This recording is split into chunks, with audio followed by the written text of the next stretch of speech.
Hope everyone enjoyed this show. Obviously, we were coming out of Royal Rumble. That was this past weekend. So this was the Royal Rumble Fallout episode of Raw. And wow, it started off hot. It started off with Bron Breakker. He was already out in the arena. I really thought we were going to open with like a Royal Rumble recap video package.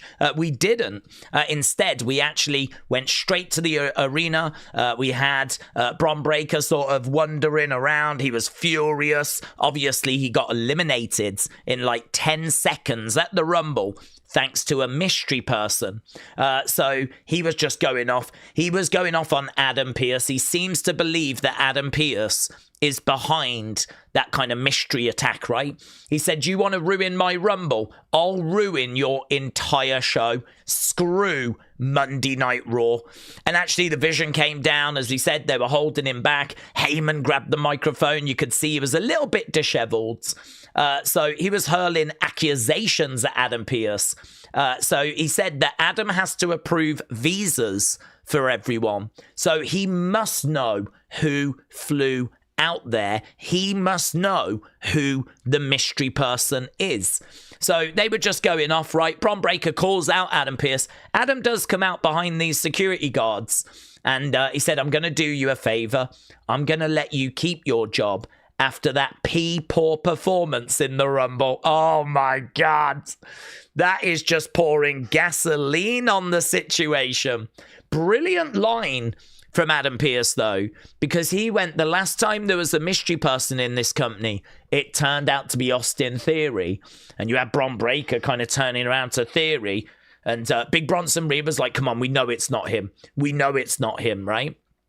But I thought that was really good, him doing that, because he should suspect Austin Theory. And actually, I hope we don't move on from that. I hope we continue to suspect Austin Theory, because that is what we would do. It is true. He was the last mystery person, and it wasn't that long ago, right? He's probably still got the hoodie. He's probably still got the mystery man outfit. So it would be a bit strange if we didn't look in that direction, right? So, yeah, this thing kind of got real tense. But then LA Knight's music hit. And I thought he was going to come out where Adam was, but actually he attacked the Vision from behind. And it was quite a nice way just to get out of this segment, actually, because the Vision, all of a sudden then, they had their attention kind of switched to LA Knight. Just before this segment ended, Bron Breakker turned to Heyman and he was like, what are we doing, man? What are we doing? And I thought that was such a good question, because Bron Breakker is with Heyman because Heyman is the Oracle. He is the wise man. He is meant to be leading Bron to the promised land. Well, this don't feel like no promised land. You know, he came out, he got number 2 in the Rumble. Before he could even get in, he got jumped by a mystery man. I mean, if this is, you know, the promised land, like, it doesn't feel that great. So I thought it was good having Bron starting to question Heyman. I'd love to go backstage and see all the tension within the Vision. I don't feel like we did enough of that. We should have gone backstage in that dressing room. We should have seen the tension. We should have seen the members snapping at each other and the tensions rising and Theory being questioned. I'd love to have seen some of that. And I feel like we left a lot of that on the table. So if this was Bloodline, I feel like we would have done that. But yeah, I feel like that was a missed opportunity. Honestly, I think we should have done some of that work on this show. But that was our open. Here there was a sign in the crowd that said, I miss AJ and Cena, but not Goldberg. And I think we can all vibe with that, to be honest. Then we went over to our first match. So our first match was Javon Evans against El Grande. And the match was okay. You lot scored it good 96. Obviously, we had Ryo and Bravo at ringside. You can see that metal plate being handed over. But out came the OG El Grande. The OG El Grande made his way out. That provided enough of a distraction. That then resulted in the young OG picking up the victory. So Javon gets a win. Match was okay. Javon doing a couple of Javon things. But yeah, I mean, it was perfectly fine as an open. I don't think it like set the world on fire or anything, but it was perfectly fine as an open. And it's very clear that Los Americanos have got a problem with the OG El Grande. Here is creative humor just saying our El Grande Americano mask budget is out of control. There are a lot of El Grandes and masks, and yeah, I mean, it's crazy to think this was just an idea that started because Chad was having trouble with the luchas, so he needed some way of kind of getting the better of them. This character, this persona, seemed to be what was given to him. And then, of course, from here, we started to see other El Grandes, and then Chad got injured, and Rayo and Bravo came along. And so this is where we're in a situation now where we've got an original El Grande and a new El Grande. It's Chad El Grande, Ludwig El Grande, Rayo, Bravo. I think we've seen even more El Grandes than that in the past as well. I think they was played by Pete Dunne, though, who is now, I think, Rayo. So, yeah, I mean, this whole thing is clearly built into El Grande versus El Grande.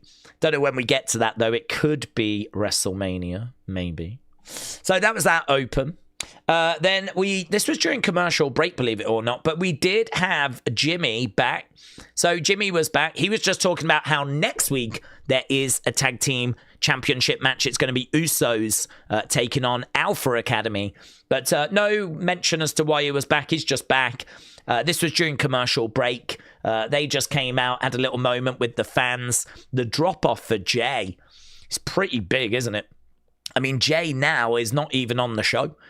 He's just being used during commercials, and it's been that way for a little while. He's just in the tag division. He's going to be in action next week. But, wow, if you think about where Jey was this time last year, having just won the Royal Rumble, and now here he is just being used in a commercial break, right? But as we said, he will be in action next week. Someone that won't be in action next week is the phenomenal AJ Styles, and what an amazing moment this was. It all came on. We thought AJ was coming out, but it was Gunther that made his way out, and it was so good. It was done so well. I do love those kind of fake outs where they make you think that someone's coming out and then bang, they swerve you. So just like Bill Goldberg, just like John Cena, AJ Styles found out that when you step in the ring with the career killer, your career and legacy dies. That career killer was all over the Titantron as well. This is, you can sort of see it in the background there. So yeah, this is obviously something they're really heavily investing in for Gunther. Dragon Lee didn't have any music, just came running down. He was just not happy. Obviously, he was the former partner, recent partner, tag partner of AJ Styles. He just started brawling away with Gunther. Gunther would end up smashing him with a ring bell. So would get the better of him there, would choke out Dragon Lee. So it seems like Dragon Lee is going to be a little feud in the short term for Gunther. So we got a little bit of, progress there. Nothing seismic. But I did enjoy that moment where he came out to AJ Styles music. Surprised that we didn't get AJ at all. There was word that we wouldn't. But yeah, we didn't. I mean, we were talking at the end of our watch-along about how weird it is that we didn't get any sort of AJ moment. And we were talking about at the end of AJ's match, no one came out to applaud him. Obviously, that match was kind of overshadowed by the Rumble. It did feel like a weird place to do AJ's last match because the Rumble was always going to be the main focus. And here, he doesn't come out. He doesn't say any words. The whole thing's just really strange, like really downplayed, which, I don't know, that could be by AJ's request, but just feels really subdued. It's just not quite sitting right with me or a few other people, but hey, it is what it is. We are seemingly moving on, and looks like Gunther, Dragon Lee are on a collision course. Again, during commercial break, we had Maxxine being in the feud. Found out she'll be taking on Nattie next week. Backstage, we had Paul Heyman go up to Adam Pearce. He wanted to get a match made. He wanted, I think it was Bron against LA Knight. Adam Pearce was like, I can't do that. I've just removed LA Knight from the building, so I can't do that. And you can have a word with Bron Breakker. He needs to go as well. So Adam Pearce standing his ground on this. And this is quite interesting between these two. You know, that whole FAFO, flip around and find out. That's what Adam said as well. So Adam certainly doesn't seem to be fearful over whoever was on that phone call a few weeks ago. Yeah, there was no mention of that phone call this week. I wonder if we're going to build up to another phone call maybe next week. Perhaps whoever was on the phone is going to get on the phone again next week. Perhaps we needed to do something that upset that person so that they call again next week. So something to keep an eye on with all of that. But basically he said, I can't do Bron LA Knight. LA Knight's been removed and Bron needs to go as well. But I have done Bronson against Penta. So you're going to need to tell Bronson to get ready for that match. So Adam Pearce, I love how he's standing his ground on this. Love how he's standing his ground. This might divide opinion, and even I'm split on it, to be honest, because Oba coming down and murking people I do not have a problem with. Oba is a massive main event talent. In the future, he's going to be a multiple-time world champion. But just the War Raiders, I mean, they're one of our credible tag teams. They're one of our tag teams that, if we're going to build up a tag division, the War Raiders are going to be a key part of that. And I know they haven't done much recently. I know they haven't got much in the way of momentum. But of all the teams, I mean, it is kind of crazy how this week we murk out the War Raiders and next week Alpha Academy are getting a title opportunity. Feels like we're in some sort of bizarre parallel universe where actually it should be Alpha Academy getting murked this week and War Raiders getting a title opportunity next week. But I don't know. This is where we are. We did a quick poll to see how people in our watch-along felt about it. It came out 65-35. People were okay with it. I do think you're going to see some criticism, though. There's a healthy amount of people out there that didn't like seeing the War Raiders being treated this way. But I don't know. Do you look at it that way? As like, shouldn't have done that to the War Raiders? Or do you look at it the other way and go, this is really good for Oba? I suppose both things can be true at the same time. So, yeah, one that may divide opinion, to be honest. Right, then we got the Bellas coming out. So, obviously, reports had been that Brie was sticking around, and there was plenty of people that were getting teary-eyed in the crowds. So, they came out, and there was Coop chants. Can you blame a girl for having good taste? I don't know if she didn't think they were boos at first, because she seemed to make a little comment about the Eagles. And it kind of felt like she was throwing a little bit of shade at the Eagles momentarily. But then I found out the guy she's seeing plays for the Eagles, which is why we had these Coop chants. So, I don't know. I couldn't quite catch what was being said with some of those exchanges with the crowd. Not that it matters. I mean, basically, these two came out and said they're interested in going for the women's tag titles. So, Brie Bella announces that they're going for the women's tag team championships, and that's it. They're back. And actually, we looked during our watch-along. Brie hasn't had a match outside of the Rumbles since 2018. Her last match was Ronda Rousey and the Bellas against the Riot Squad on Raw, going all the way back to 2018. She's been in 2 matches since then, and they have both been Royal Rumbles. I think it was 2022 and 2026. So it is kind of a big deal that Brie is back and she is going to be competing. She has not competed in a non-Rumble match since 2018.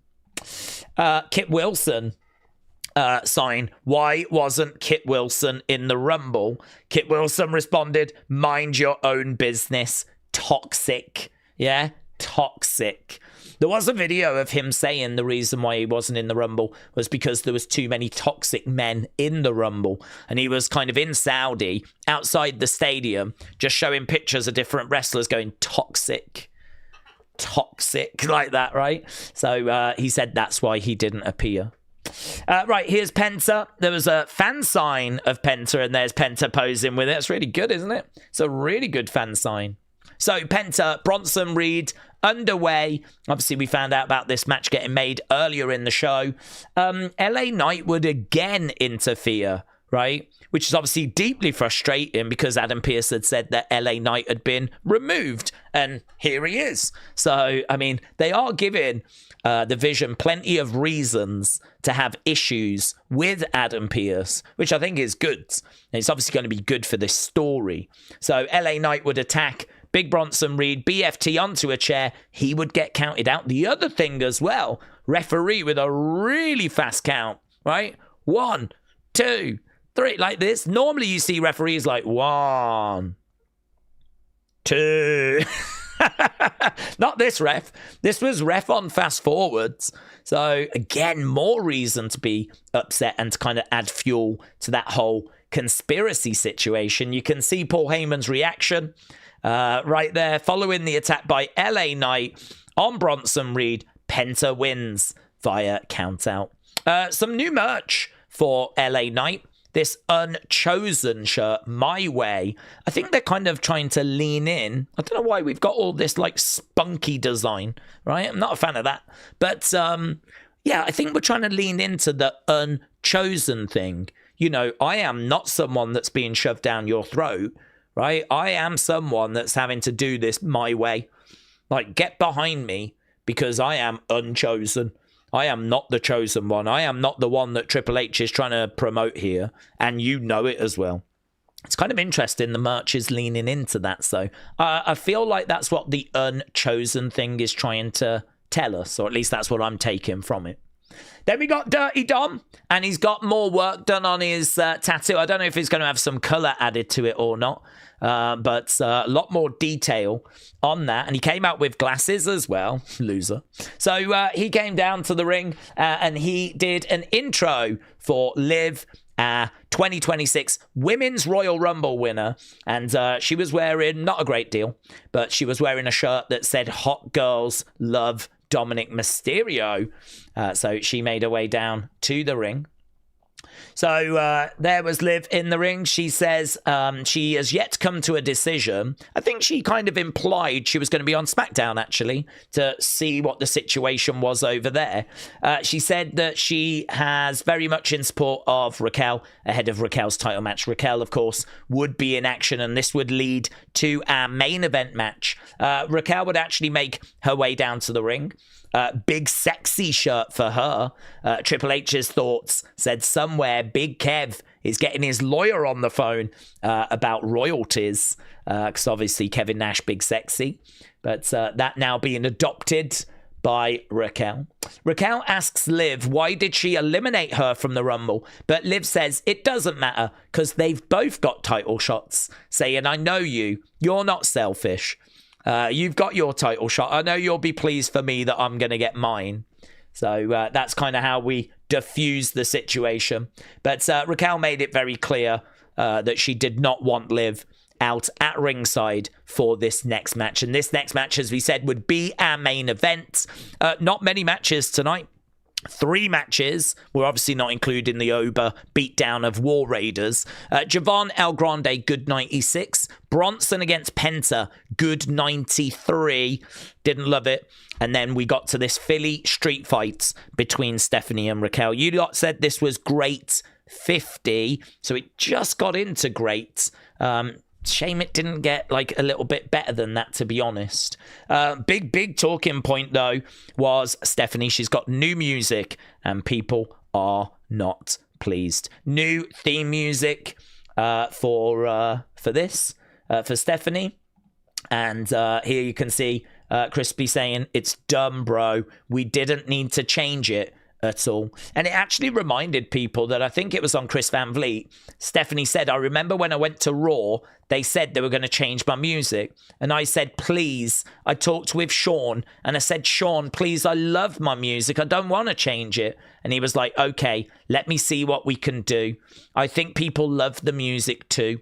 And here we are with that music now being changed. And honestly, it didn't grab me. It didn't grab me. It did feel like she got a bit Def Rebelled. But we need to hear it again. Maybe it's going to grow. But first reaction was, to be honest, just background noise. Just real background noise. I think it was Slam X making a joke that it could be the kind of music you get when you go to a commercial break and they put a graphic up. And it's that kind of background music that plays. It's nothing special. Doesn't herald the arrival of a major star.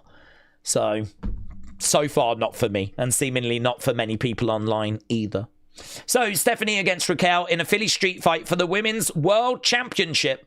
And this had moments. I do think it probably went a touch long. Pace of it was quite good. There was a lot of just getting weapons and putting them in the ring. There was a few times the weapons went wrong as well. There was a moment where Raquel set a chair up in the corner and it just popped out on its own, which is fine. There's no massive issue. But obviously, you know, there's a lot of setting up tables, grabbing chairs, chucking them in the ring, setting up these bits and bobs, grabbing kendos and, you know, like all of that kind of stuff. A lot of commercial breaks during this. And when we went to commercial, the matches kind of slowed a little bit. I am going to criticize Stephanie a little as well, which feels like it could get a bit of backlash. But I'm honestly standing 10 toes down on this one.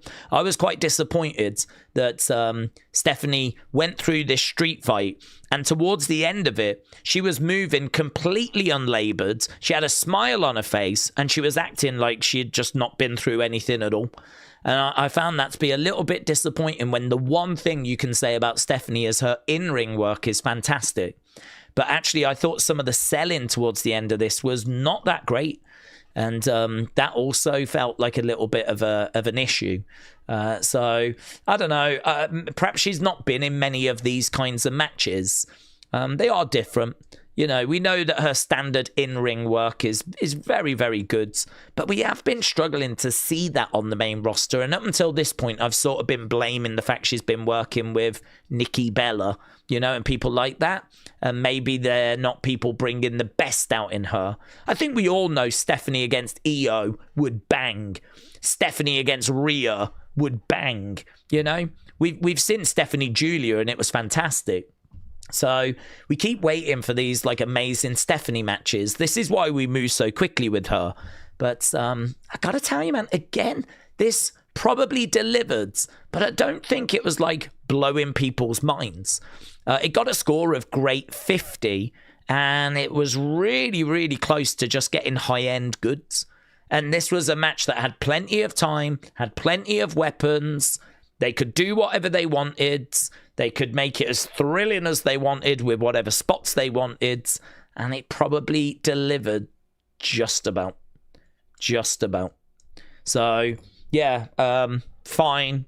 But I'm definitely looking for more from Stephanie. This is, you're the world champion now. You are the top of the tree. And you are good. And you're going to be a multiple-time world champion. But, yeah, I don't know. Perhaps there's been a little bit of injury stuff in there. Perhaps this was a match she wasn't quite used to. Perhaps she's been getting the wrong opponents. I'm not down on her, but I do feel like it is worth mentioning. Because a lot of people that maybe don't watch this would want to know why this match was not an absolute mind-blowing, amazing match. And, you know, you've got to kind of point out the little things that, you know, took too long to set stuff up, probably outstayed its welcome. Maybe the finish didn't help either because Liv got involved. And as a result of that, she actually ended up distracting Raquel. What was quite nice was that didn't lead to the finish straight away. And actually, it felt like Raquel started to come back into it. But then, you know, ultimately, she ended up getting defeated. So it was a win for Stephanie. She did retain after the match. We had Liv hit an oblivion, grab the belt, hold it up, sort of look at it. I don't think that's her selecting Stephanie. I think it's her going, this could be the future. This could happen, right? Do I want to go this way? Don't know. I expect to see Liv on SmackDown. But, yeah, as we said, image here of her holding up that championship, standing over Stephanie. And it does feel like that is the direction we're going. But it'll be very interesting to see how Raquel feels about Liv's outside interference. That will be interesting. Truth is, though, the match did continue just a bit after that. Raquel had an opportunity. There was a moment where she was in the corner and it looked like she had Stephanie ready to powerbomb through a table. She just couldn't quite execute it. Next week, we have got this Maxxine Dupri versus Nattie. So that goes down. We've also got the tag match Usos against Alpha Academy. And next week, Elimination Chamber qualifying matches are planned for February 9th on Raw. Then we get to our main event. We had about 20 minutes or so left. Roman Reigns got out of a car, went through Gorilla, walked past Triple H, who he had criticized about creative, right? Went through Gorilla, didn't stop, didn't say anything. Straight out to the ring. Philly acknowledged me, and Philly reacted, of course. Lots of excitement and enthusiasm. Roman asked Philadelphia which title he should go after, and they said CM Punk. They weren't interested in him going after Drew. They made it very clear, CM Punk. The Zebros in the middle of the ring, and actually that did get mentioned by Roman. These two were the Zebros from, was it Zootopia 2? Not a film that I've seen. It's an animated film, but they both did voices for the Zebros. So Zebros are colliding.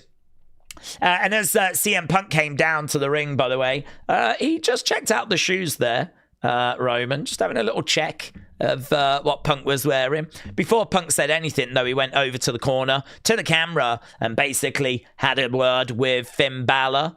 There was no sign of Finn Balor on this show, apart from a little kind of vignette thing earlier in the show, where he was basically saying that he considers himself a nice guy, but he's not going to go about things in a nice way.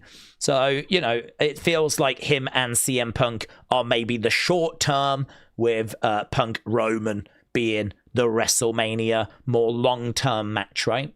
So then it was time to get stuck into the back and forth.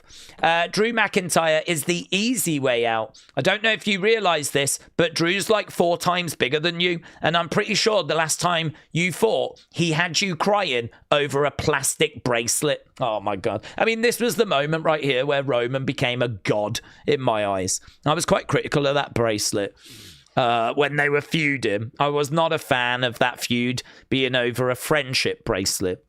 I could cope with it if they'd have done more work beforehand and really, like, we knew that that bracelet meant everything. But I mean, I think Punk had it a week or two by the time that Drew took it from him. I don't think there was really enough time to build up any kind of sentimental value. It's not a bracelet he's had his whole life.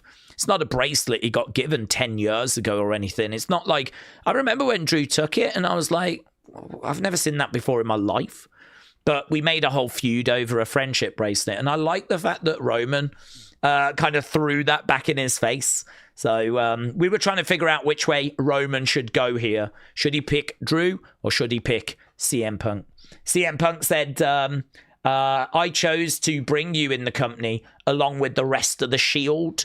And there was a bit of like a ooh vibe when he mentioned the Shield. I don't really know why. He didn't mention Jon Moxley by name, but there was a bit of a ooh. You chose to be a part-timer.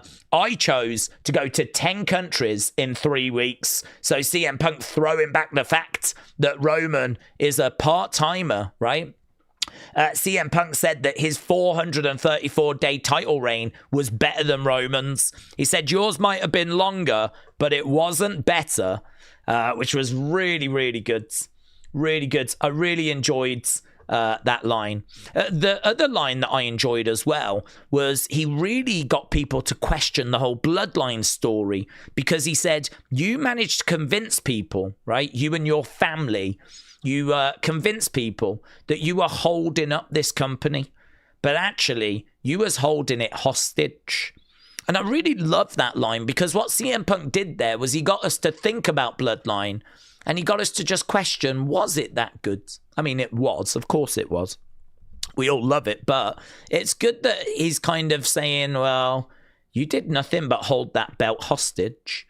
I mean, add in the fact he'd just spoken about Roman being a part-timer, right? And there was plenty of criticism of that at the time, that Roman just wasn't defending enough. Or that when he did, there was loads of outside interference. Like, this was good stuff. Really good stuff. I mean, there was people asking who won this, and my honest answer is it was probably a draw, but that doesn't feel like a fun answer, does it? Like, people are going to want you to pick a name. So I would say CM Punk on points. I think it's really close, though. I don't think either came out with less aura. I don't think either looked less. No one won this and looked amazing and the other person got decimated. Both came out of it looking really good. I mean, this is as good a promo exchange as you could hope for, really. Both guys got their shots in. Both guys came out looking good. And I'm sure there's probably debate as to who won it. But I really can't say that CM Punk came out of this looking worse for wear, or I couldn't really argue the same with Roman. I think the reason I would pick Punk is because he spoke longer. I think he had more little kill shots in there. Roman came back with loads of stuff as well, which is why, for me, he more than held his own. But, yeah, real close. I would just say probably from a volume point of view, it's CM Punk that would take it. So here we got Roman responding to Punk. He said, "I'd watch how you talk about my family. Remember this, we're the only reason that this place is where it's at. We're the only reason that you have got a show and a company to come back to." Roman again said, and this was a big takeaway about the Colt Cabana podcast, "I will never forget 10 years ago when you went on your little best friend's podcast running your mouth, making my life harder than it ever should have been." So that's all to do with when Punk went on Colt's podcast and just kind of, went off about everything. And that got reference, which was really good. "I am picking you, not because you're the best in the world, but because I hate you." Oh, so good. We actually even scored it, and it came out as great 75%. Great 75, which I was surprised it wasn't a higher score. Our scoring system is bad, good, great, all time. I really thought this was going to just click into all time, but it didn't. It came out as high-end great 75%. People online just loving it, saying it's one of the best promos we've had in a long, long time. One of the best segments of the year, which I can absolutely agree with. Certainly the best promo segment this year. I mean, by a mile. Really good. This felt like WrestleMania season, that promo exchange. The only down is that Roman probably goes away for a bit now. I mean, he's won the Rumble and he's now told you who he's going to pick. There's not really a reason for him to be around. He doesn't need to be at Elimination Chamber. He's got his opponent set for Mania. I mean, there's just no need for him to come. I mean, really, you could see him next at Mania. I don't think you do. That would be rubbish, right, for the road to WrestleMania. I'm sure they will get him before then, but I don't know if you see him in February. I mean, it might be that WWE just focuses on building towards Elimination Chamber now. And it could be that CM Punk turns his attention to Finn Balor. But maybe March is where we get Roman coming back and we get a few more of these promo exchanges. But my concern is, I don't think this is going to be an exciting build. They're both baby faces. And I don't think they're going to be like brawling in the back or going around each other's houses.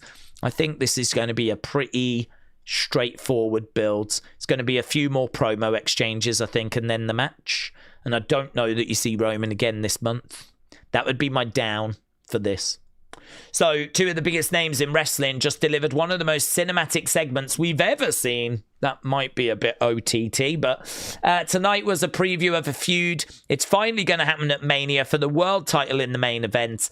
We are witnessing peak. So there we go. There was one more comment after that's kind of not connected, but I wanted to read it because a lot of people are talking about it. Here's Piper Niven. She, after Raw, responded to this person asking, how you feeling? Are you going to return? She says, "I appreciate every message and tweet. The truth is I've been quiet. I know you guys have got questions, but I don't know yet. It's 5 months on. Some days when it's bad, I can't stand up for more than a few minutes. Do I want to come back? Of course. This is all I've done since I was 16. I feel like I was just starting to get confident and open up and hit my groove. So all's to say is I hope so. Keep your fingers crossed for me." So that is a bit of an update, an injury update from Piper Niven. And I've seen that was dropped just after Raw, and a lot of people have jumped on that, so it's worth mentioning. So let's wrap this up, shall we? Because I feel like we've gone a bit too long anyway. Show score-wise, I'm going to say this is like a 7, maybe 7.25. I think that there was nothing here that was particularly bad. I enjoyed the open. I thought it had a good energy to it. I just wish that we'd gone back to that more throughout the show and actually gone into the locker room. I wish the in-ring was better. I wish Javon El Grande wasn't good 96 but was in the greats. I wish that Bronson Penta had also got into the great range rather than it just being good 93. I wish that street fight was a bit tighter and maybe had a bit more kind of exciting spots to it, a bit more selling. I sort of feel like it was at about 80%. I wish we'd have got it to like 95, something like that. I just wish it was tighter. I don't think you could change that main event at the end, the promo exchange. I think that's, you know, a WrestleMania segment, and it absolutely delivered. Gunther kind of coming down to AJ's music was really good. Bella's would have been nice if someone had confronted them, or if we had had like a bit more of a moment there. Instead, they just came down and said they want the tag titles. So it would have been good if we had had a bit more of something to that. So yeah, there's plenty here that you can say, oh, that could have been a bit better, that could have been a bit better. But I think we've got to say, coming out of Royal Rumble, this was an improvement. That closing segment absolutely delivered. I don't think there's anything here that I would say was bad, that I would have dropped. Honestly, all of it just felt pretty good to me. So yeah, I think 7.25 feels very, very fair. Feels very fair. Maybe that main event, that promo exchange did quite a bit of lifting, I'm not sure. But I enjoyed it, and I hope you enjoyed it as well. So there we go. That was our breakdown. We will be back later with NXT, and it's a big NXT. We're going to crown a new NXT champion. If you are someone that just enjoys the main roster, well, we'll be back on Friday with SmackDown, and obviously that's going to be really interesting. We don't have any Royal Rumble winners on Friday, although Liv will probably appear, but we need to go to that next chapter with Drew, Cody, Jacob. We got all of that coming up on Friday, so that should be fun.